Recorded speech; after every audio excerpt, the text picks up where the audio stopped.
At dawn with the pelicans in flight, coffee brewing strong by dawn's early light. Waves whisper secrets to my open heart. The life around this water gets me off to a great start. Parrots wild, squawking loud in the old palm tree. Dolphin smiles brighter than the Texas sun on me. We chase. Hey, Hoppy Hoppy. Nothing fancy or grand, just honest days in this promised land. Happy Thanksgiving to you.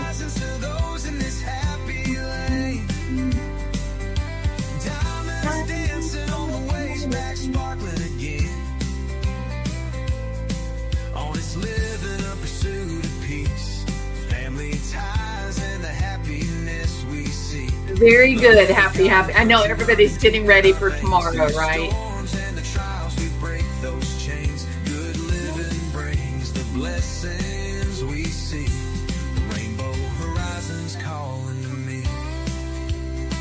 Hey, Fancy Nancy. Welcome, my friend. Happy Turkey Day.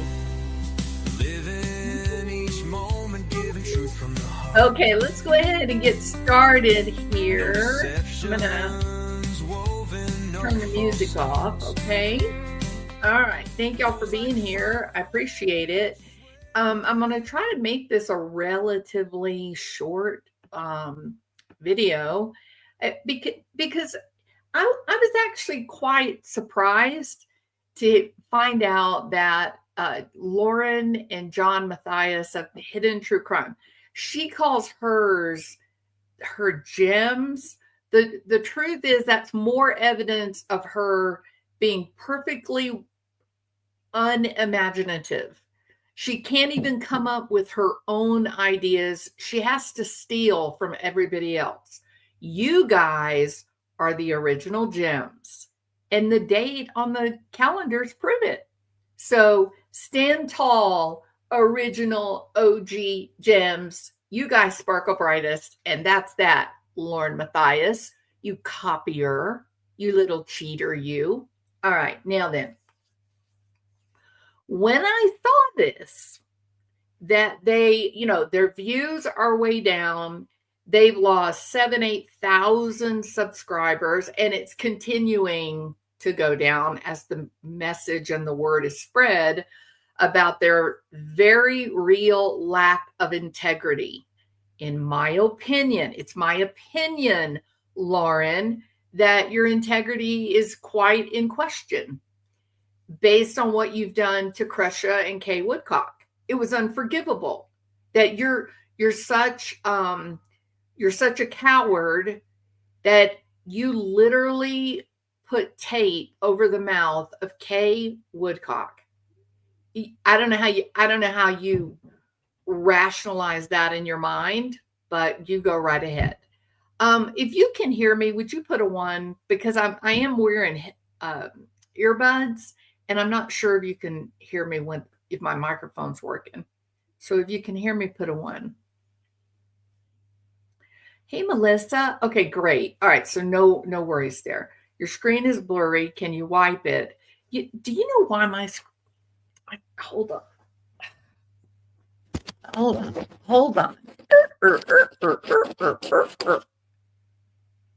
Did that help? Can you see my wrinkles now? Okay. I'm looking rough today. I don't mind saying that. It's blurry because a precious little angel, a precious little angel was playing with my computer. I think that helped a little. Now I got to make myself look better. See how y'all do me? It's like a special kind of abuse, Ostrich. All right, there we go. Hey, Kuehler, good to see you. Hi, Ostrich. Nice to see you. Okay. So here we are. They're jumping into the Jodi Arias field, correct? Oh, Hoppy, you're so sweet. Thank you, Kuehler. You guys are very kind. I know I'm old, but I do appreciate your sweet words. I really do.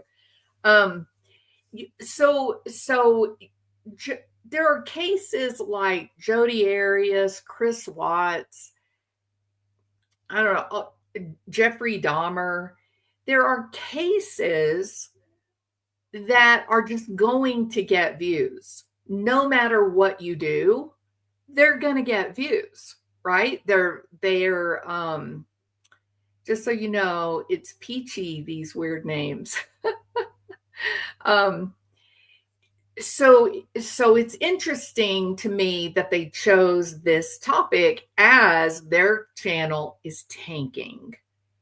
Pay close attention, not what they put out there in front of your face, not what they're like force feeding you. Let's be smarter than that. Let's have insight. Let's move back a little bit and look at the bigger picture. Okay? Like what they're actually up to. Their views are tanking, their subscribers are disappearing. There are channels, oh my God, Jolene Lunzer, is that her name? She is precious. It is so entertaining. She is a funny lady. I mean, funny, not like gross and offensive like a lot of stand-up comedians do. And she has grabbed a hold of this case, and it's Fancy Nancy, amazing, right? She's amazing. Okay, so there are a lot of these channels that either are new and they're just getting started, or they generally cover other topics like Turtle Boy did. They normally cover other topics, but when you really start learning the facts of what Lauren Matthias has done to people, not just one person, she has tried to hurt so many people. And she's another little clown who sends out all these cease and desist that mean nothing because it's all BS. It's all lies, right? So allegedly. So they are tanking. The channel is tanking. Her subs are going over. They're going to Everyday with Jay. They're going to Jolene. Those subs are looking now for other information, because we now have enough actual evidence to support the statement.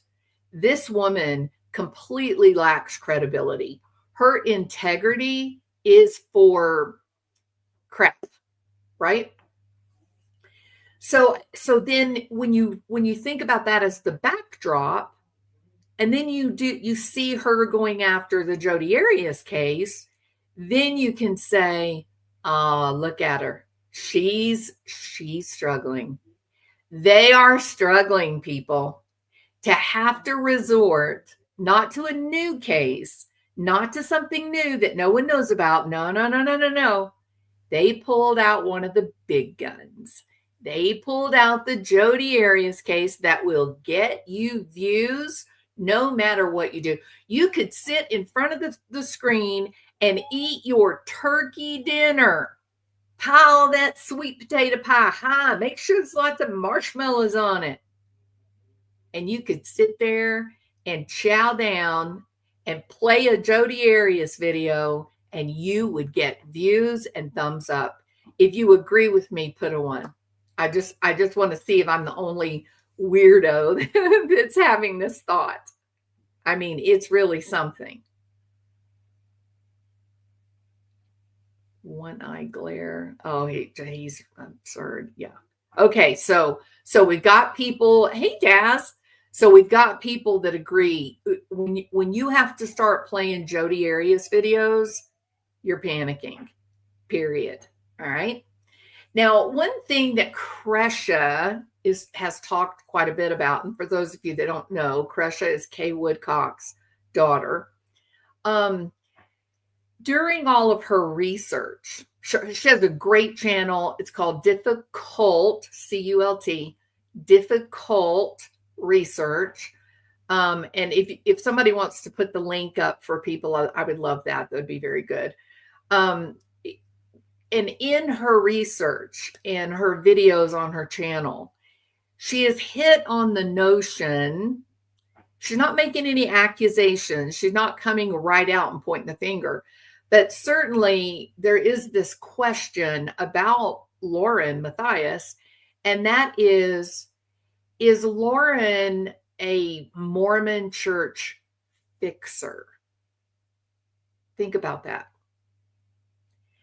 Is she actually on YouTube with her job being to soften the news stories when Mormons, when their programming goes crazy and they kill people?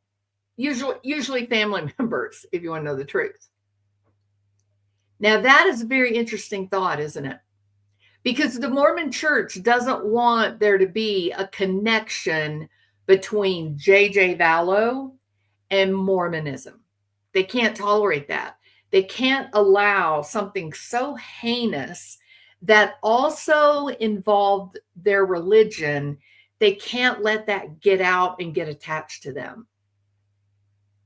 And so they insert people into YouTube and other social media modes, and Lauren being one of the YouTubers whose job, she's being paid by the Mormon church to deliver the story of the heinous crimes in a way that won't reflect poorly on the church. It's sobering to consider. And please let me say, this is what? Speculation Friday on a Wednesday. Okay, we're bringing it to you early on a Wednesday, the day before Thanksgiving. Okay, but we are having wild speculation Wednesday. All right, if y'all like that, put a 1. It would be so interesting when you consider Kresha, all the research she's done, past stories that involved horror. Look, there was a period of time where it was almost a joke that all these men killing their wives were all Mormons, and from Rexburg even. It's crazy, right? Hey, Sue, it's good to see you. It was crazy. Now you wonder, right? What is this? Is this design? Is she being paid off? Is that her job? Is to make sure as she presents the story, as she talks about the story, she is insulating the Mormon church. No. Nothing to see here. Lori and Chad, they're doing blessings. They're doing all. Lori's going to the temple 24 hours a day. She meets creeps, in the temple. The whole story is LDS. The books, LDS. Julie Rowe and all her nonsense, LDS. But when you go back and you watch Hidden True Crime, do we get any of that in the way they tell the story? No. Now we have Lauren and John pulling a rabbit out of the hat. What's the name of the rabbit, you guys? Hey, Nana, so good to see you. Thank you for being here. Flower power, baby.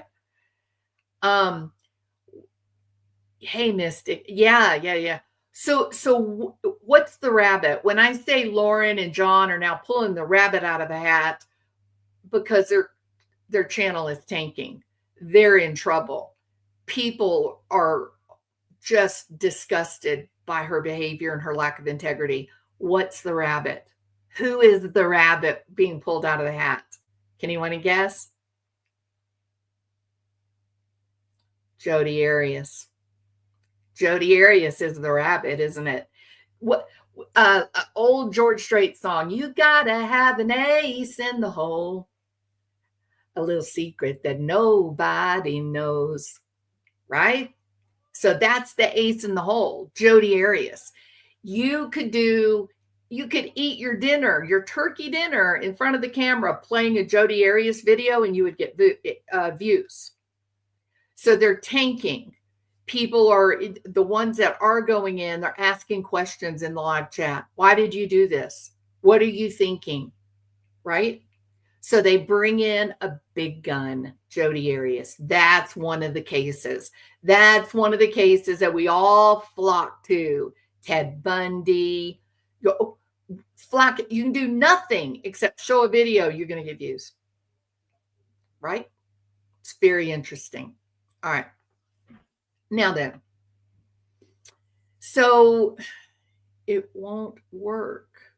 No, Crystal with officially the longest name on YouTube. Yeah, I think you're right. I don't think it'll work, right? I don't think so. Okay. So I thought, okay, so if we're going to now take the Jodi Arias story and we're going to present it in a way that insulates the impact, the effect, the influence of LDS Mormonism on this crime, then maybe I'll just talk about the true Mormon connection to the Jodi Arias murder of Travis Alexander. Did you guys know that Mormonism was an essential element of this murder? Did you guys know that? Put a 1 if you knew it. Put a 2 if you are shocked.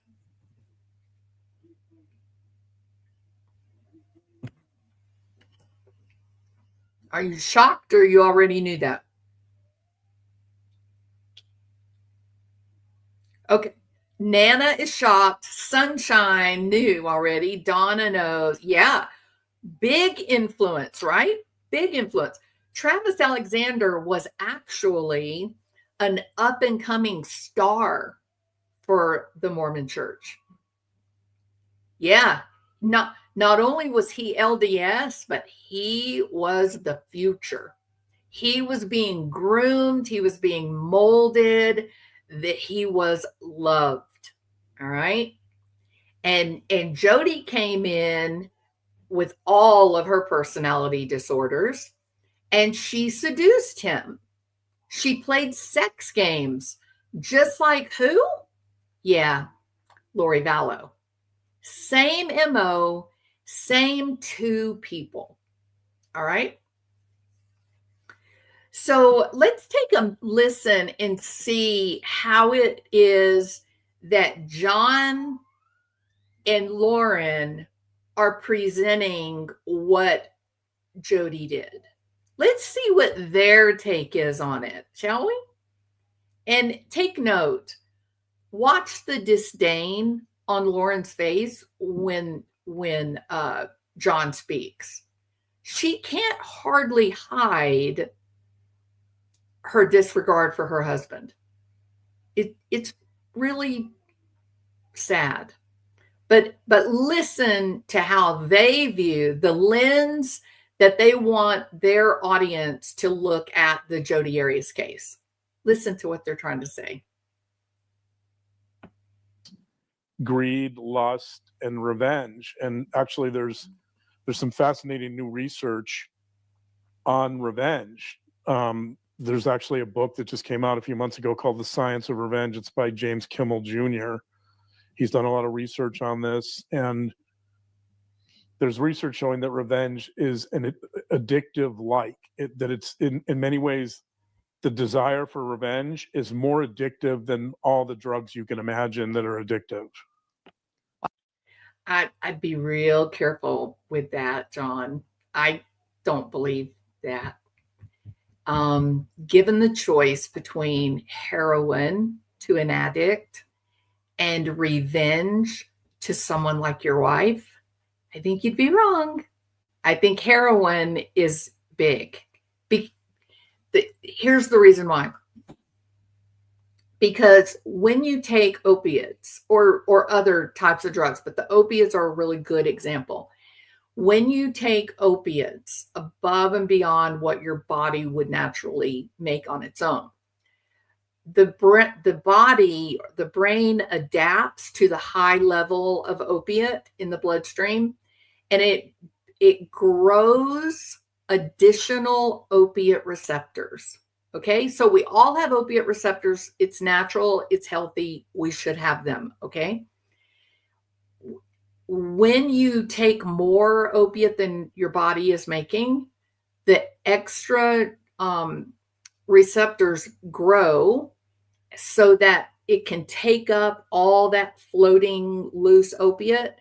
It can take it up, absorb it, and then get rid of it. Okay, so the body is trying to keep the blood clean and clear.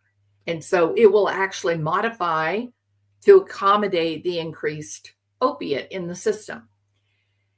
When you're no longer taking extra opiate, it's just your natural endorphins that are there, then you go through withdrawal. And withdrawal is simply those empty, the additional receptors that are sitting there empty, going, hey, we need more. Get more. We can't function without it. Where are you going to get it? So the process of withdrawal, where your body is adapting to no opiates, the withdrawal is designed to push someone back to use. The body is saying, hey, we got empty receptors here. You need to go find some more. We can't stand this. And every day it gets stronger and stronger. And then on day 3 or 4, then it begins to fall off and get better. Why? Because the empty receptors are now like dying off.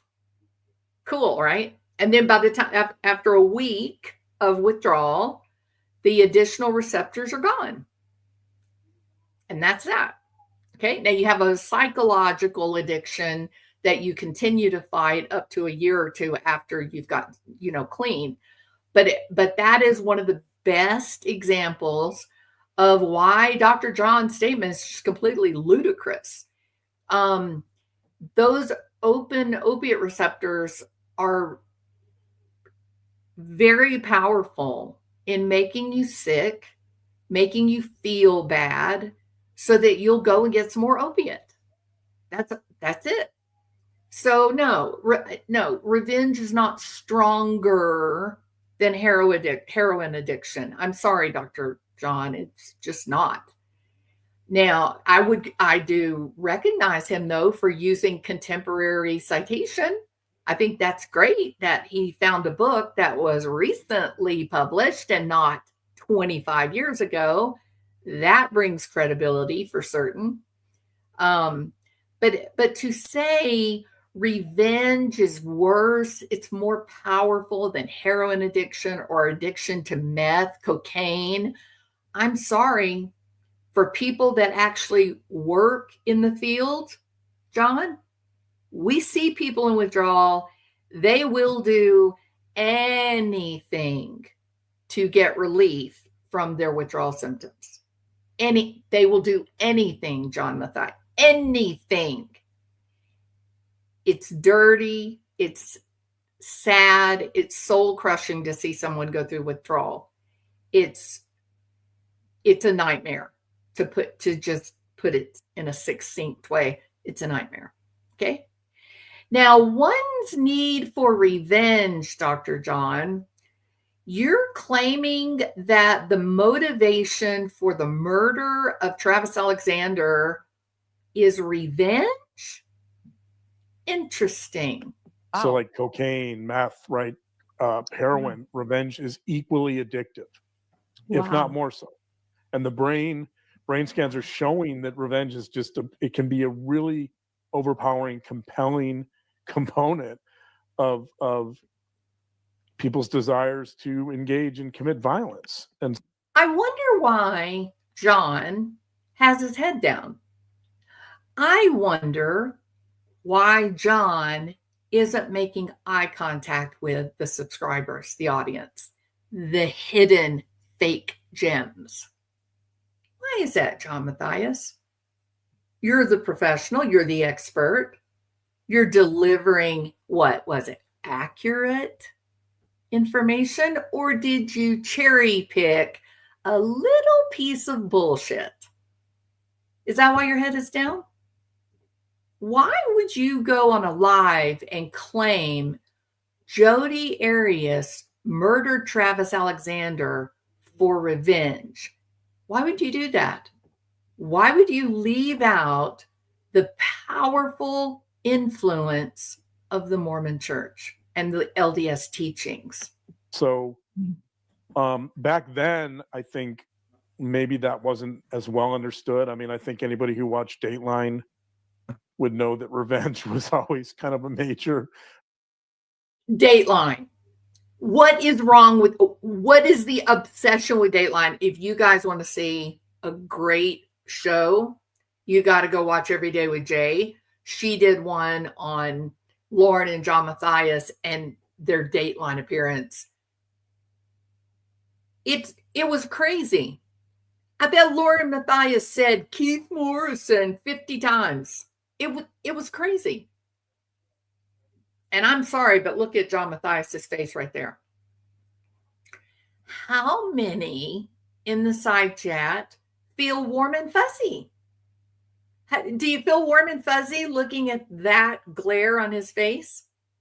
Does it feel good? Yeah, no, it doesn't. It's a scary look on his face. I don't care what anybody says. He looks angry and bitter. Now, the big question is, who exactly is he angry, or what exactly is he bitter and angry about? I don't know. Is he mad because he's being forced to get in front of the camera? I don't think he's ever been comfortable in front of the camera. I don't think this is his wheel well, right? I don't think this is what he, I don't think this is his thing. This is all Lauren. Lauren wants to be famous. Lauren wants to be worshipped. It is unsettling, Inga.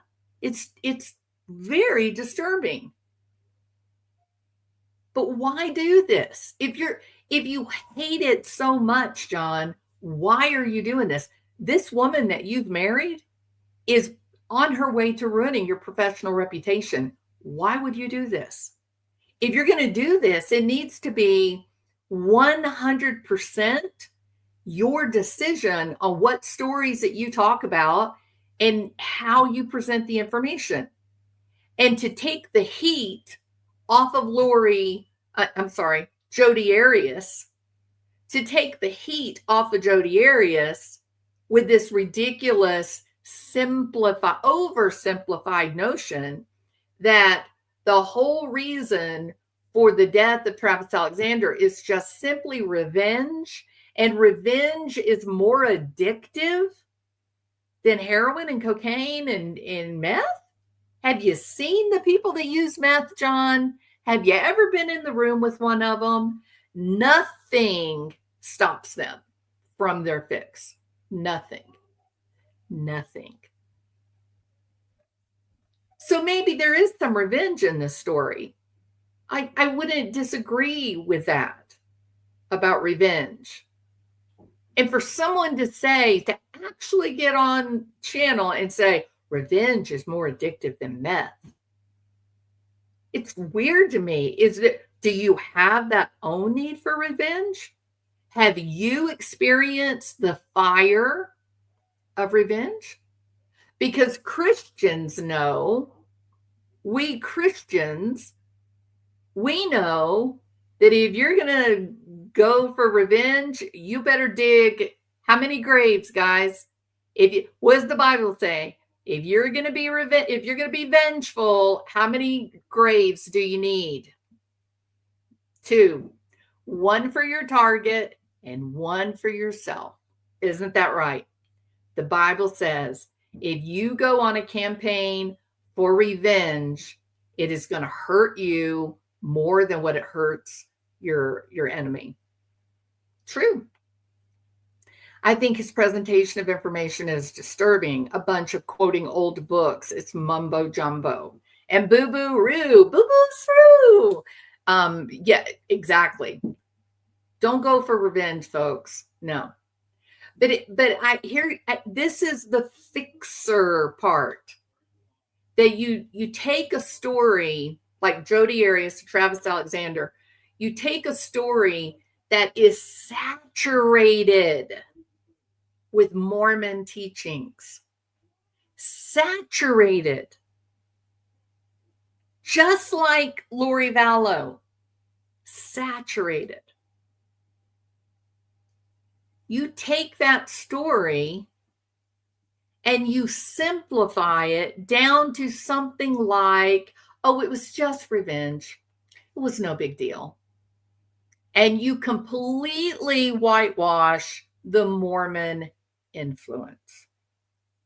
Well, people, the Mormon influence was alive and well in the Jodi Arias case. You see, Travis Alexander's neck was cut ear to ear, almost beheading him. In some unbelievable manner, she was able to convince him to sit down in a shower. She was taking photographs of him. This was a big man. This was a man lifting weights. Why didn't he go for her? Why didn't he come out of that shower? Even if she shot him, he's still going to have a chance to knock her down to the ground. Why?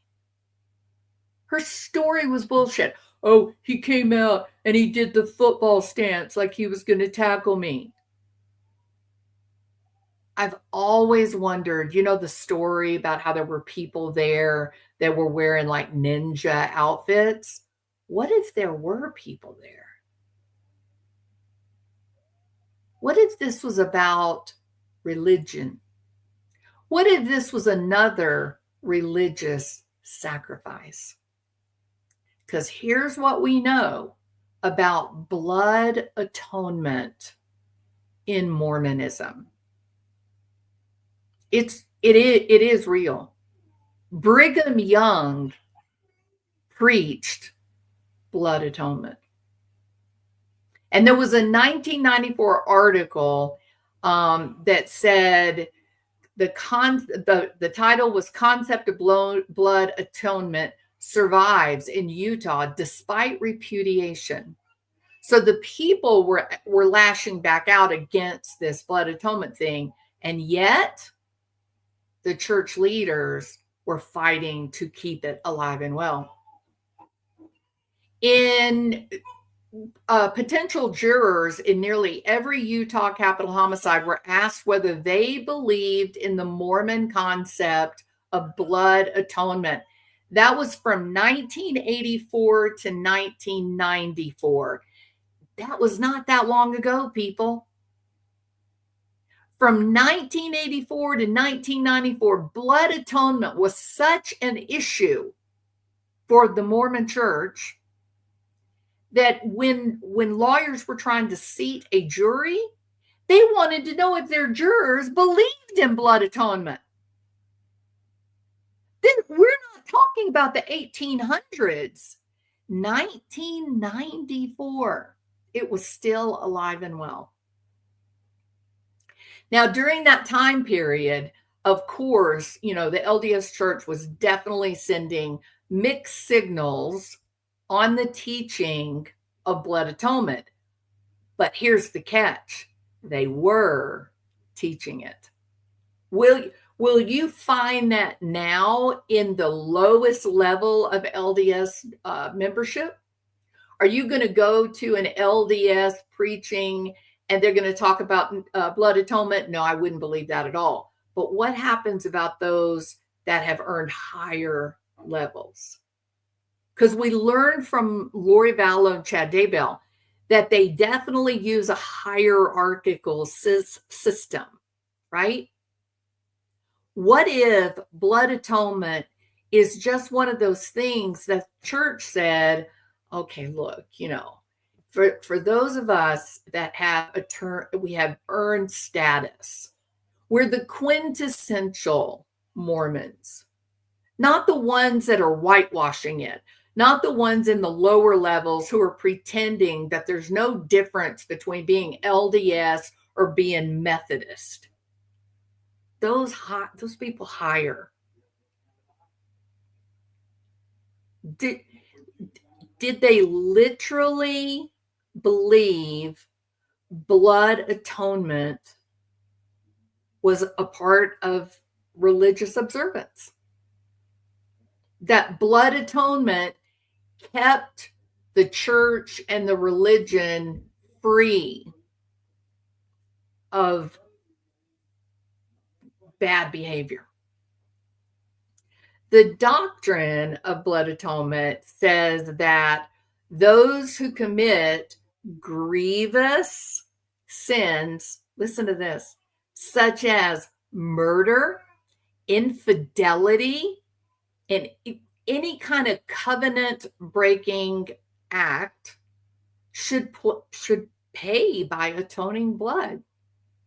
That they would spill their own blood as a way to honor blood of Christ. They're trying to get forgiveness. They're trying to get eternal salvation, not salvation while they're alive. That ship has sailed. They gonna die. They're trying to get salvation for their spirit. But much like, I mean, it's really shocking, but it's much like the deaths of JJ and Tylee and others, that their bodies were no longer connected to their spiritual identities, that their spirits had left the body, and what remained was inhabited by some kind of entity. They called it zombies. Okay. So it was okay, according to Lori, it was okay to kill Charles because it was no longer Charles. The spirit of Charles was gone, and Lori was fighting for Charles's salvation, his spiritual salvation, by killing the body that was now housing Ned, the evil spirit. It's crazy, isn't it? And yet, what happened in the Jodi Arias case that no one ever talks about? So a grievous sin nearly always includes the teachings of the early, like from the 1970s up to the 2000s. Okay. It nearly always mentions blood atonement for infidelity. Well, why not? You're killing the women, right? It's okay if you kill the women. Blood atonement for infidelity, right? The doctrine of those early years said infidelity. And something happened around the year 2000 to 2010. Suddenly, everything gets cleaned up for the LDS Mormon Church. The billionaires in the funny robes. Everything gets cleaned up. FLDS all gets cleaned up. They whitewashed the whole thing. And they didn't just whitewash it, they've shone bright lights on it. So you couldn't see a thing. So the grievous sins that would get this need for blood atonement would be infidelity, murder, things like that. Can you imagine cheating on your spouse? You get the death penalty. Think about that. It's harsh. So the only hope for salvation, if you're a cheater, if you cheat on your spouse, the only hope for salvation that you have is that your own blood be shed during an atonement sacrifice. Joseph Smith himself hinted at the blood atonement doctrine. And Brigham Young, even though he denied it, he still supported it. And Joseph Smith was a loud defender of blood atonement. These were brutal, vicious men.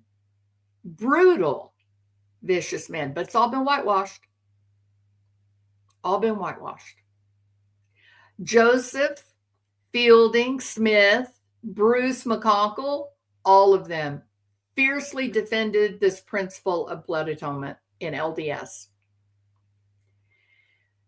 There are those that now staunchly deny the church has ever put it into actual practice, and yet there are examples of it happening.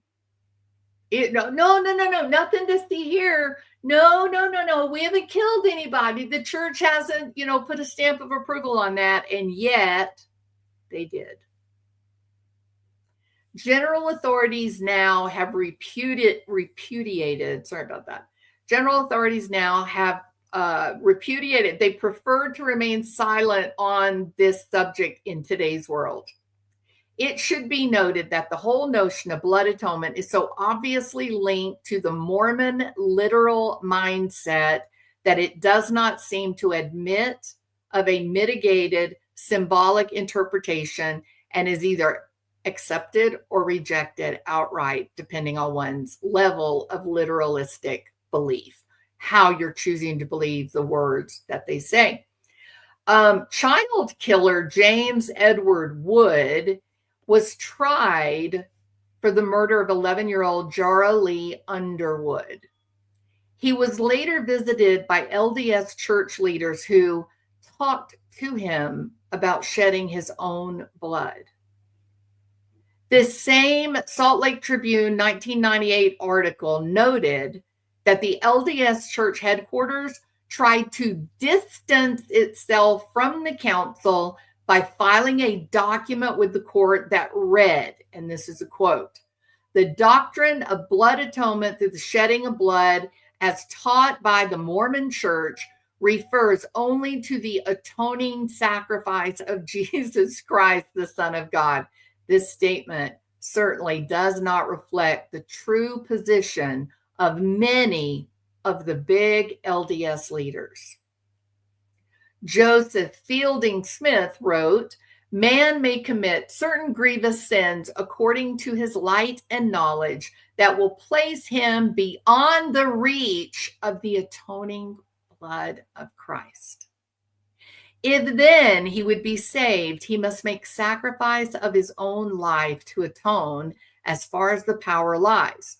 For that sin, for the blood of Christ alone, under certain circumstances, will not avail." Joseph Smith taught that there were certain sins so grievous that man may commit that they will place the transgressors beyond the power of the atonement of Christ. If these offenses are committed, then the blood of Christ will not cleanse them from their sins, even though they repent.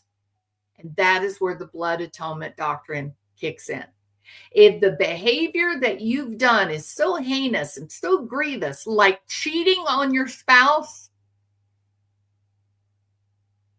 you must die if you hope to win salvation for your soul.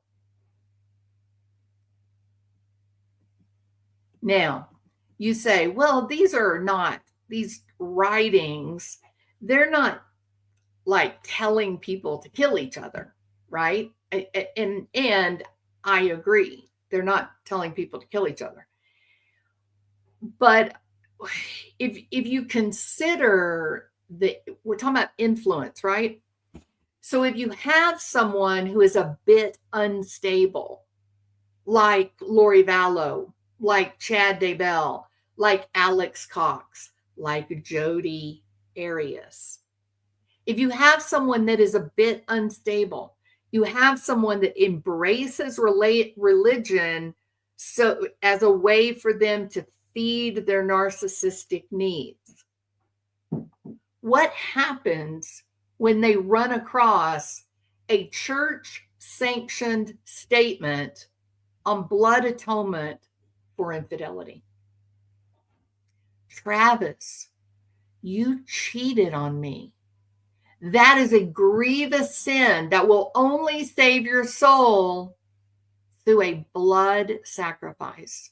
You must spill your blood because you cheated on me.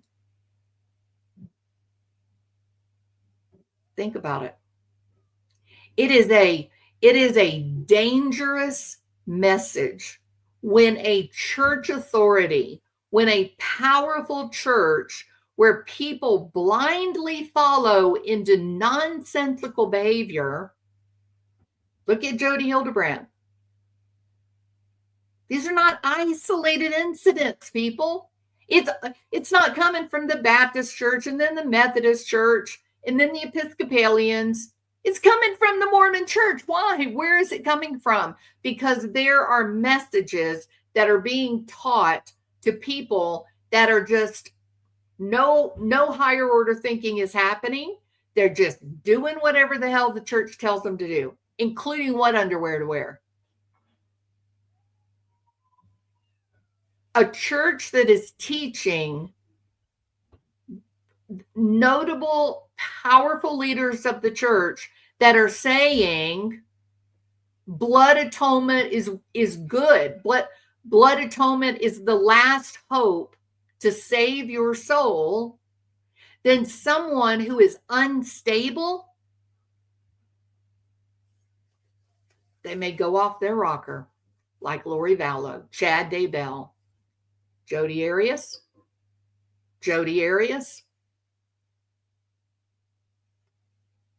It's dangerous. I think when you look at Jodi Hildebrand, you look at Jodi Arias, you look at all these people that, even Jason Mao, right? Melanie Gibb, Boudreaux, David Warwick. You look at these people and the bizarre, weird thing that they built and created that ended in the murder of 2 children, 2 spouses, and a weirdo. Why? Where did that come from? Where did it come from that Ruby Frankie goes from sort of this little dingbat mommy channel on YouTube to the most heinous child abuser imaginable? You're chaining your children alone in a room with no food for weeks? What? Where's it come from? Why is it always coming from out of the Mormon church?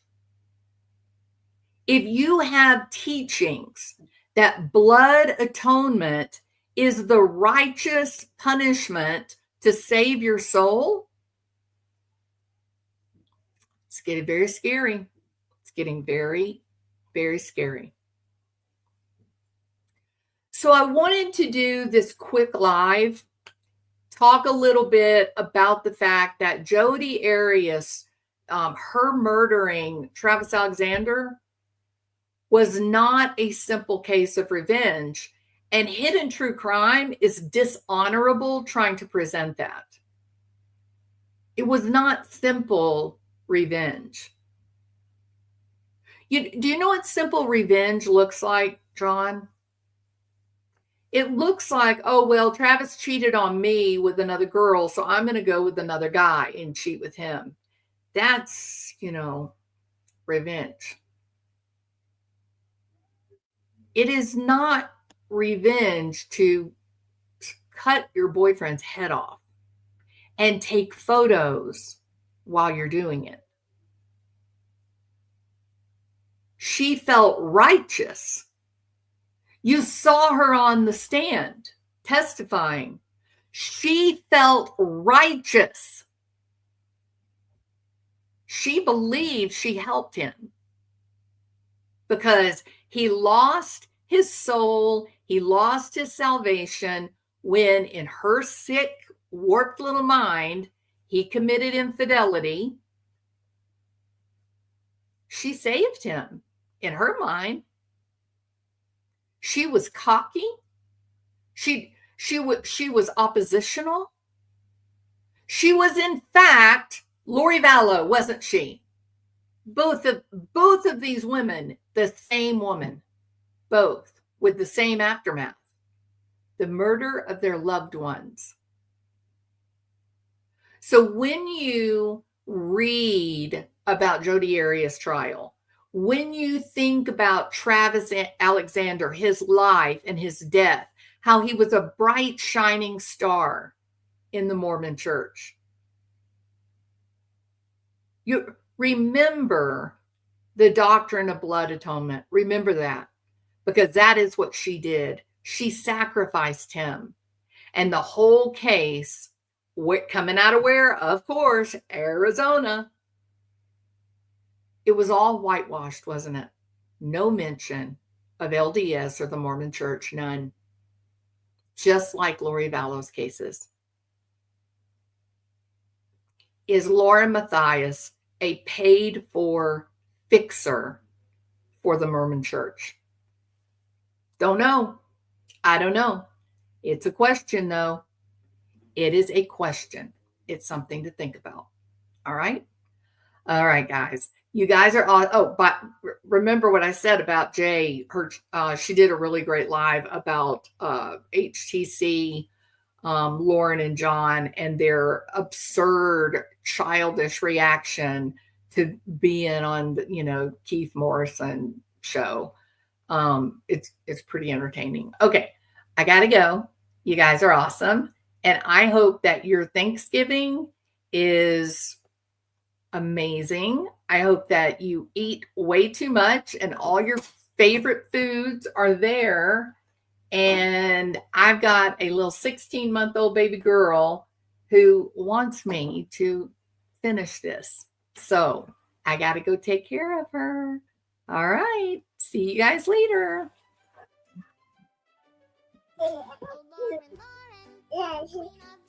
What you doing? I forgot how hard it was cleaning one-handed. Wow, what you doing? It's so good to see you, sweet girl. You want to hear the music? Listen.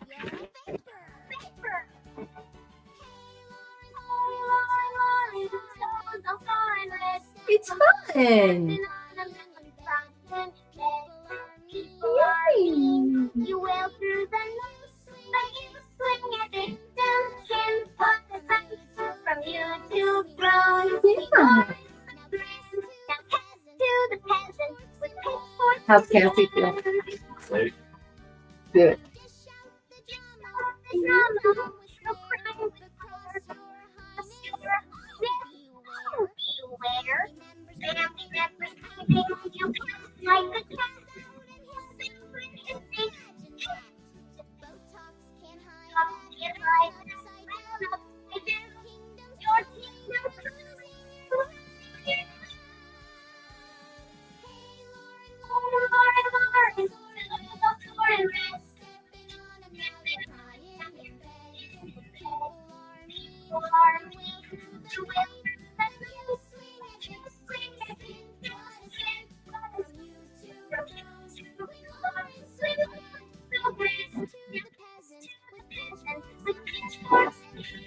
You like that song?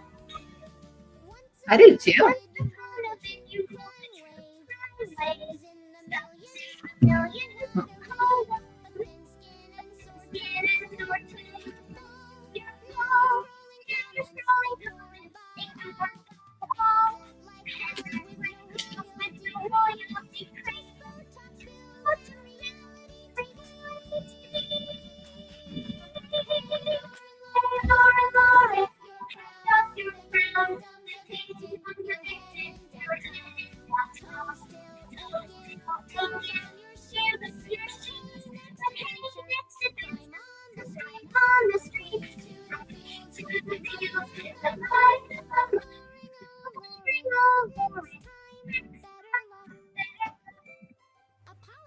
Apologize, Lauren, to victims of an